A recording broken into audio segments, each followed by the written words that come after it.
Thank you. And thank you all for taking the time out on this Sunday morning to come here. Honor your heart, honor us, honor this community. And today I want to talk about the power of our stories. What we tell ourselves about life, about events, and how our stories can express and allow us to practice what we read through in our Unity principles today. You know that my principle, the one that I quote so often up here, is one power, one presence, God the good, omnipotent. And I've also talked about the other story that is so present on the planet, which is the duality, which is about two powers, one that's for me and one that's working against me. And I've been in Unity for quite a while, and I've held to that tenet of one power, one presence, God the good, omnipotent. And yet as I continue on my journey, spirit, life, my willingness to be aware and to be open continues to show me all the places that I invest that duality with power, and how it causes a lot of grief and stress and disharmony in my life.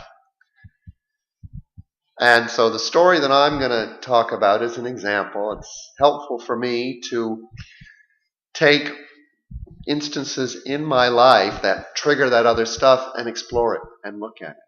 And I feel it's helpful for me to get up here and share it, because that's what this community is about. It's about me sharing my journey with you, and it hopefully triggering and inspiring you and allowing you to look at your life in a new way and then share it back with me.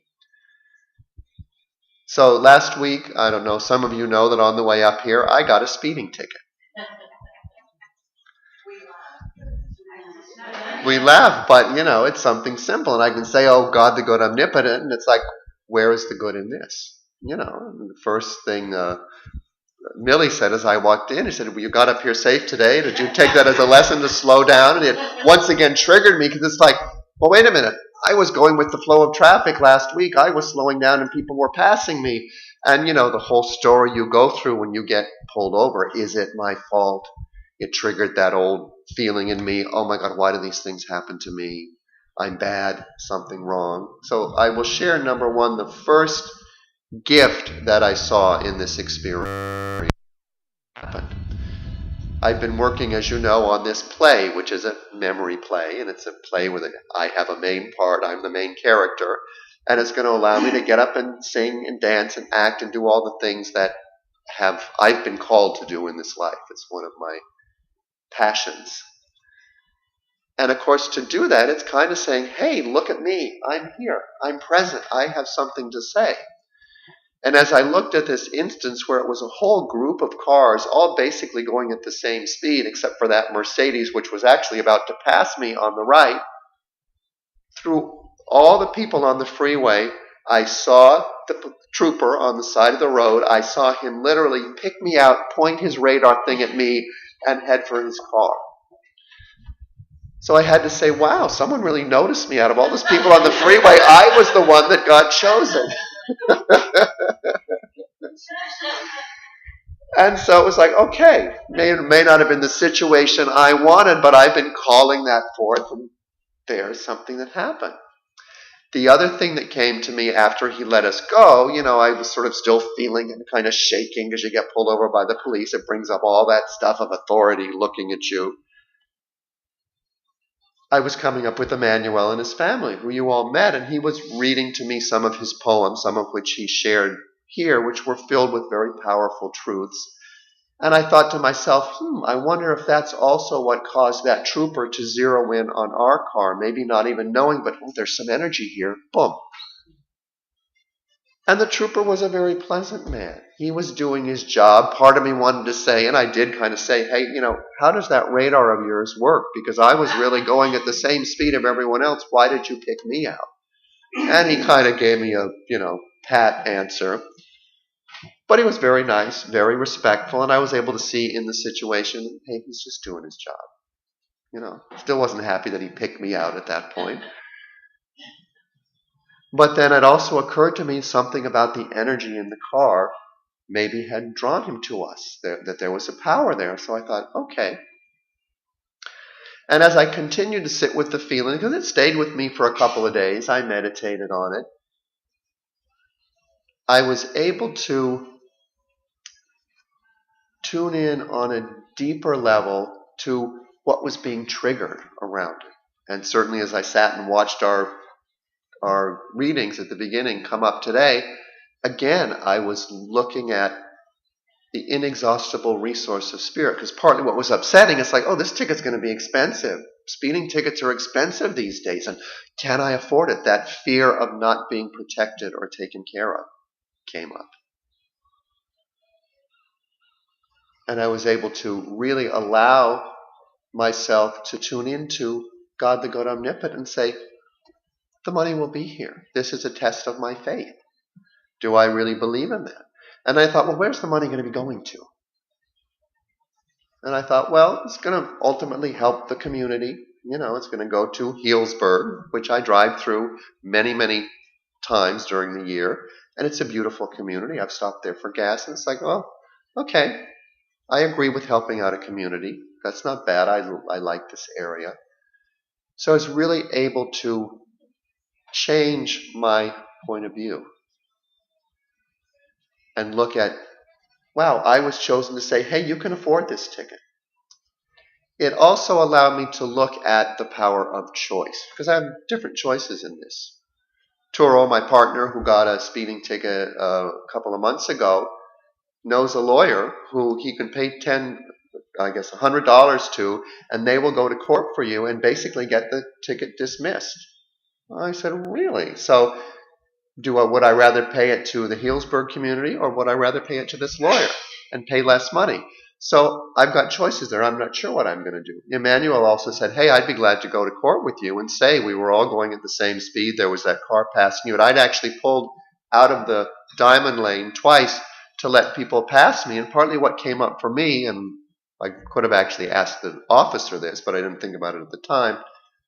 What is your purpose when you're driving, if your goal is safety, to keep pulling over so people can pass you, or to be going with the flow of traffic? It's a valid question. So, my question is, do I want to spend the time to go to court and get Emmanuel and stand up in front of the judge and say that? And I may do that. I may decide to do that. So it also allowed me to see how many choices were there, and to also look at how often in my life do I look at all the situations and decide what's the most powerful way for me to move forward. The other gift was I saw that I was no longer trying to make someone else wrong.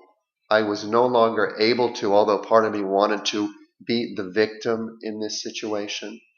I was able to see it as an affirmation of my abundance. One way or another, I'll either be able to pay the lawyer, pay the ticket, or go to court. Even if I go to court, they may say that's, we don't agree. You've got to pay this money. That there was a deep trust in me and faith in me that it would come. It also allowed me to look at my play and the idea of getting up and being in front of people in a new way. And it made me really own that my desire and inspiration to write this play and get up and do it is not my old inspiration when I was a kid dealing with divorced parents, where I was kind of invisible, where I just want somebody to notice me. That my desire with this play is beyond that, and partly my fear in moving forward is that people are going to notice me. I may get criticized. I may get picked out of the crowd and have someone, throw insults or criticism at me. That my desire to get up and share this play is about sharing the healing that I went through, in the idea that it might help other people, in being able to joyfully, musically, because there's singing and dance in this, be able to express the joy of being alive, and that at almost 60 years old, I ain't throwing in the towel. I still feel like I've got big things to do just for me and the joy of doing it. And the joy is about sharing, is about connecting.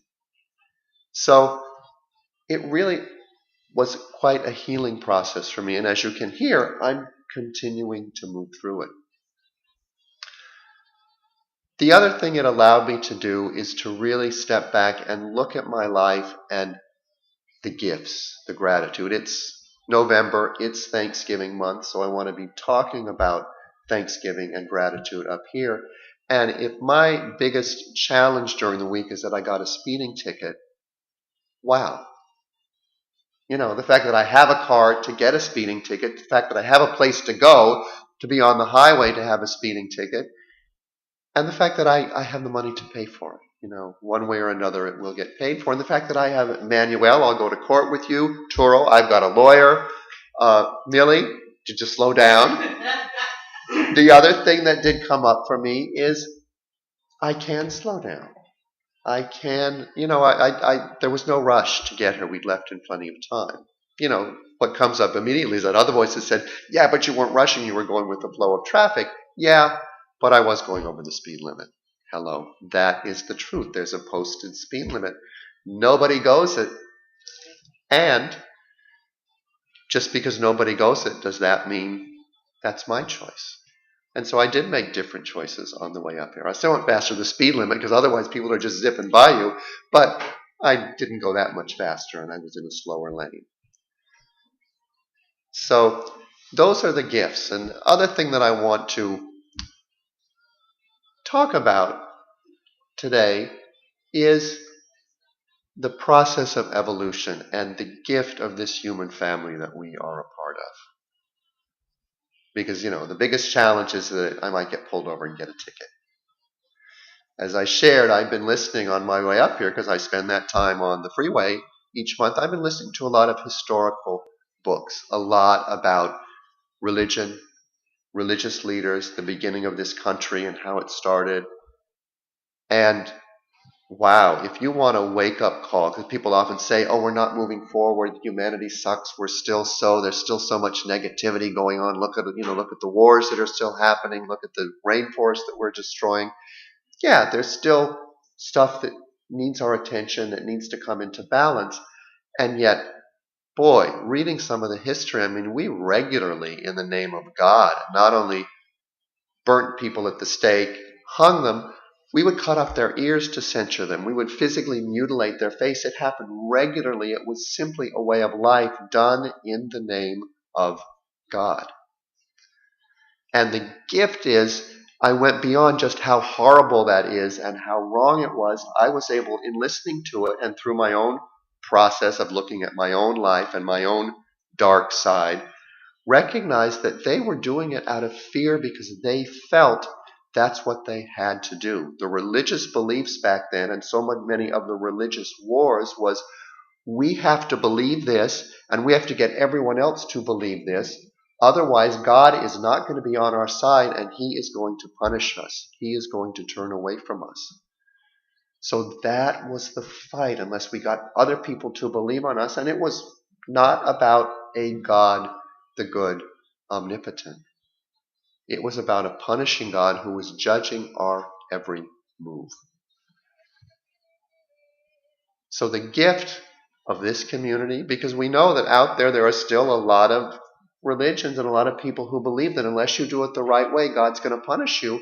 And that's where their negativity and judgment, and still we see violence, comes from.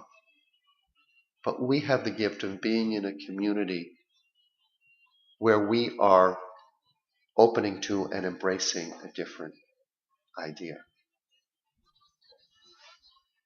And so my question and my invitation is to look at your life, your personal life, and look, where do you still have an investment in that duality?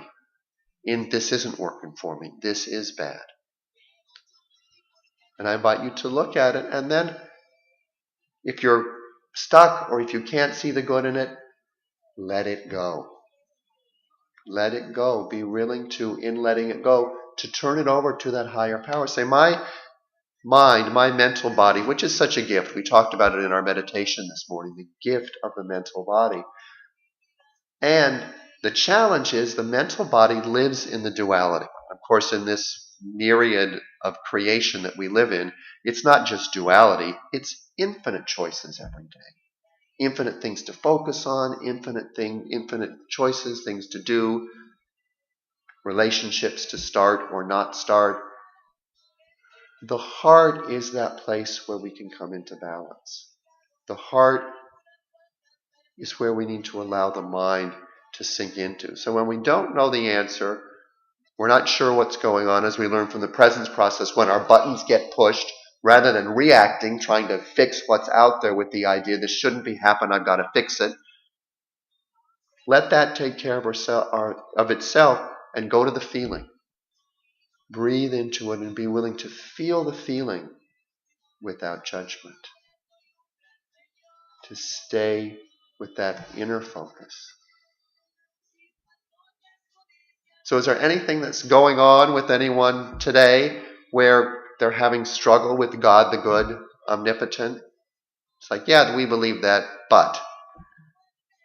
Well, something happened to us. I was having a lot of luncheon yesterday, and the night before I went to bake my pies, and the oven would not work.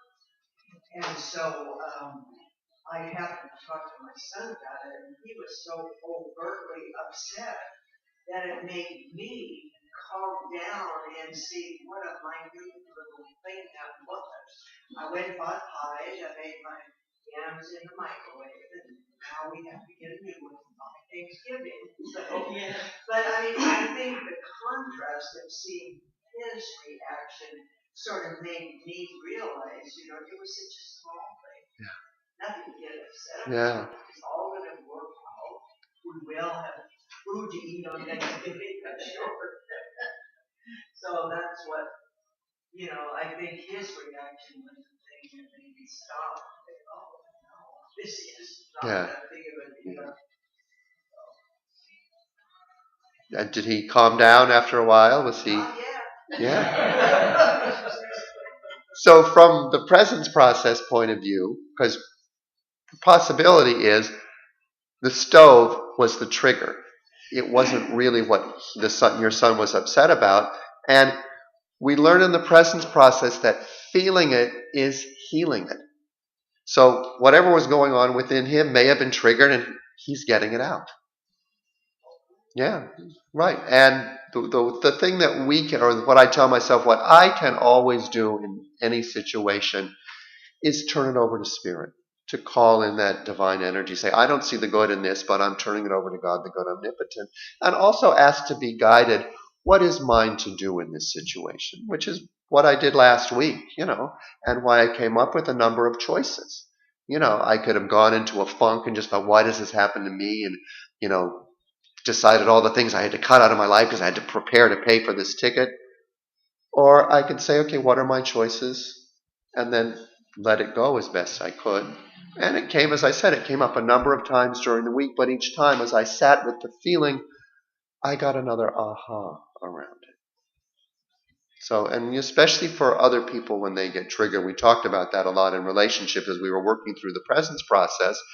Part of what we learned through being willing to be with the feeling without trying to fix what was out there, that we often came to, or I often came to, and I know a number of people who did the process also shared with me, that they would come to realizations in their life that I need to say yes here because I mean yes, and here I need to say no. And that when we do that, contrary to the way we've been reacting in the past, trying to fix everybody else because we don't want to disturb anyone or upset anyone, when we draw our line in the sand, state our boundaries, people are not necessarily, it's going to push their buttons too. It's going to trigger stuff in them. And to recognize that it's not up to us to fix their feeling, that the feeling of the feeling is the gift. It's how we know we're present and alive in the universe, and it's also what brings us to the choices we make, what Michael Brown talked about, authentic movement in our life, which is separate from just getting caught in the drama when you're in the process, when you keep saying, Why does this keep happening in my life? The same dramas or the same challenges keep showing up. He guides us to what he believes is, it means there's an unresolved emotion which is calling these things forth. If you sit with the emotion and are willing to be with it, allow it to integrate from down here into the heart and the mind, the choice begins to become clear. Choice doesn't always feel good. For me, drawing the line in the sand and saying yes when I meant yes and no when I meant no brought up a lot of feeling. I was with Lenora yesterday, who came up and joined us last week, and she got a call from someone who'd missed their flight and they were now at the Oakland airport and they were hoping for a ride home. And Lenora said, well, I'm in San Francisco now. So the person said, oh, well, I'll call somebody else, and hung up. But then Lenora sat there and I looked at her and I could tell she was, feeling stuff. And I said, what's going on? She said, well, I think maybe I should leave and go pick her up because what's she going to do? And, she's a friend. She depends on me. And, I said, well, it sounded like she was calling somebody else. I think this just might be a reaction because you said, and she didn't actually even say no. She just said, I'm in San Francisco. But because you said no. And she sat and breathed into it. And she said, yeah, you're right. You're right. It's hard for me to say no and feel what's underneath. And so, from the point of view of our unity teachings and the presence process, when we make choices and move forward, the feelings that can come up around them are part of God the Good Omnipotent. It's what allows us to be fully present in the body. The reason I believe that Jesus said the kingdom of heaven is within, and the reason his life was so dramatic, because he was willing to be fully present in his life and in his body, to physically feel life on all levels. I believe that his time on the cross and moving through the crucifixion was what actually allowed him to then ascend, to then create that miracle, which is why we're still talking to him, to appear in his, whether you want to call it his light body or his resurrected self, to appear to the disciples in such a way that they released their fear of death and stepped out and began to teach these truths. So life is not about feeling better. It's about getting better at feeling, moving into the body and really being willing to feel things and be here. And to not judge our feelings.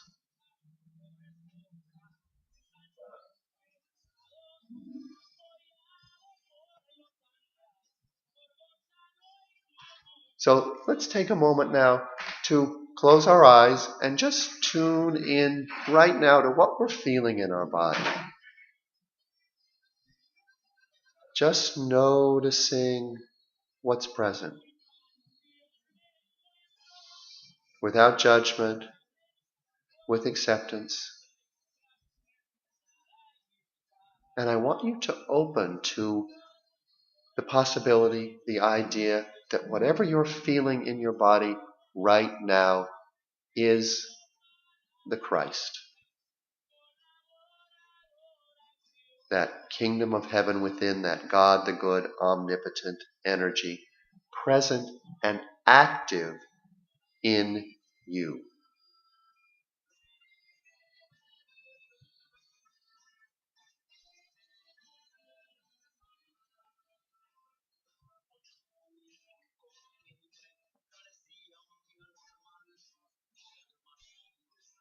So, can your relationship to spirit, to that Christ energy, to that one source, that God, the good, omnipotent energy, can your relationship be this intimate, be this personal, be this close?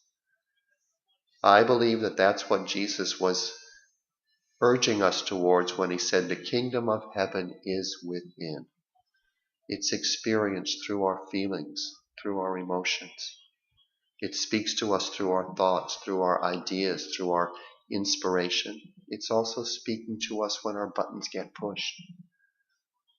When something shows up and everything in our core says, oh, this isn't supposed to be happening. That's the challenge. That's God saying, do you really believe? Are you ready to expand beyond what you thought before? Are you willing for more and new information and deeper experience to inhabit you?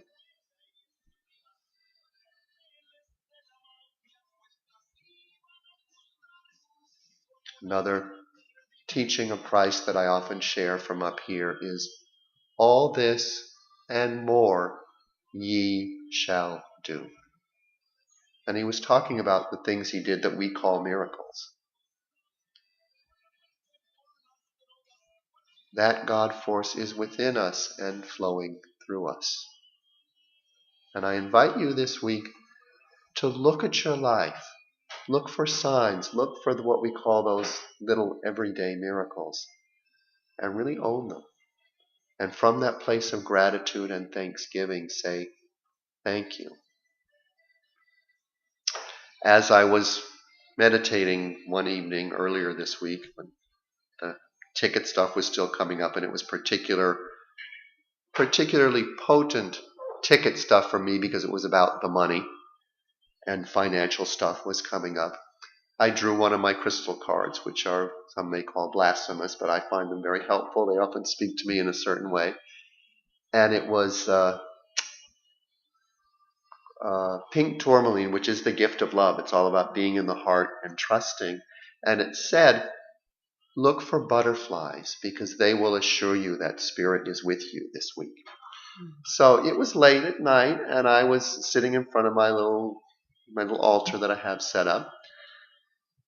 And as I finished my meditation, I went to pick up my glass of water and have a little sip. And there, with this little proboscis, or what do you call it, little thing that curls out, in my glass of water was a white butterfly.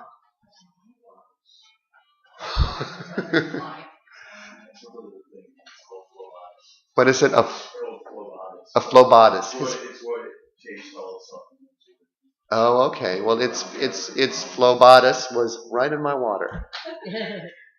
And as I looked at it, it just gently began to flap its wings. I took it to the front door, opened the door, and it just flew off into the night.